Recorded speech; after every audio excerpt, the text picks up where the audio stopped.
परसों रात में इस इदारे में आया हूँ, लेकिन तकरीबन 1.5 दिन तो मैं अपने कमरे ही में महदूद रहा। आज यहाँ प्रोग्राम में आने से पहले मैंने इदारे में काम और इदारे के शोबाजात का मुआयना किया। मुआयना करने के बाद मैं हैरत ज़दा रह गया कि इतना बड़ा काम होता है और इतनी मुख्तसर मुद्दत में मौलाना वसीउल्लाह साहब ने इतने मुतनव्वे किस्म के काम फैला लिए हैं। इतनी खूबसूरत इमारत बना ली है और इतने मुतनव्वे उलूम का काम कर रहे हैं। मैं समझता हूँ कि इस इदारे में पढ़ने वाले लोग, पढ़ने वाले तलबा मौलाना वसीउल्लाह साहब को अपनी ज़िंदगी में आइडियल बनाएं।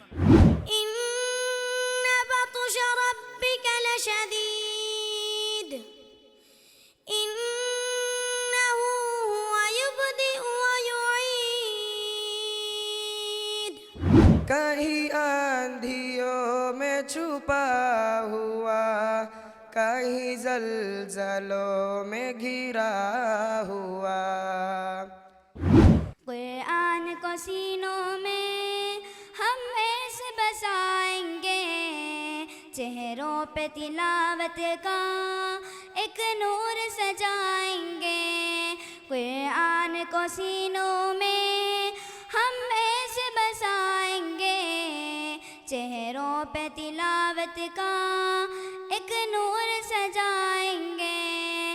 अल्लाह की राह अब भी है खुली, आसार और निशा सब कायम है। अल्लाह के बंदों ने लेकिन उस राह पर चलना छोड़ दिया।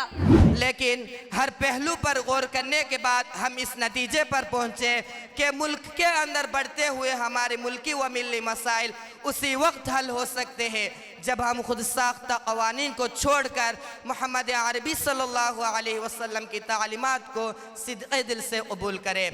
ये जो स्कूल और कॉलेज और मदरसा है, इसको अपने लिए बाइस फ़ख्र समझिए और अल्लाह का शुक्र अदा करिए कि अल्लाह ताला ने आपको एक ऐसे इदारे में अपने बच्चों को तालीम हासिल करने और दिलाने का मौका इनायत फरमाया, जो हर एतबार से अल्हम्दुलिल्लाह काबिल रश्क और काबिल फ़ख्र है।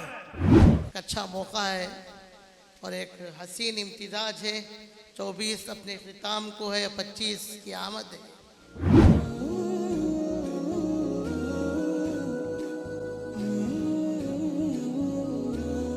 ए अल्लाह इस इदारे की हिफाजत फरमा, पढ़ने वालों की हिफाजत फरमा, मौलाना वसीउल्लाह साहब की हिफाजत फरमा, सेहत व आफियत नसीब फरमा।